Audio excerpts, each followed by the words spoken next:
dahil sa nag-craving ako ng kare-kare, so magluluto ako ngayon ng kare-kare. So naggisa ako ng sibuyas and then bawang. So ang ikakare-kare ko is tripe. Ayan, so napalambutan ko na siya at galing ito sa freezer dahil pinalambutan ko na siya. Ayan, so isama natin sa paggisa. Ayan, lagay na natin yung ating kare-kare mix. Lagyan din natin ng peanut butter. Maraming peanut butter, mas malasa. So, haluin na natin. Okay, lagyan natin ng asin. Ayan, kuha tayo ng ilang pirasong pechay para sa ating kare-kare. And then, kuha na rin tayo ng talong. At pitas din tayo ng zucchini. Yun. So, ayan na yung mga napitas nating gulay. Ang talong na magulang.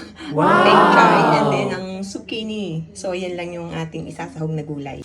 So, ayan, piniprito ko yung talong at hiniwa ko na rin yung ating zucchini.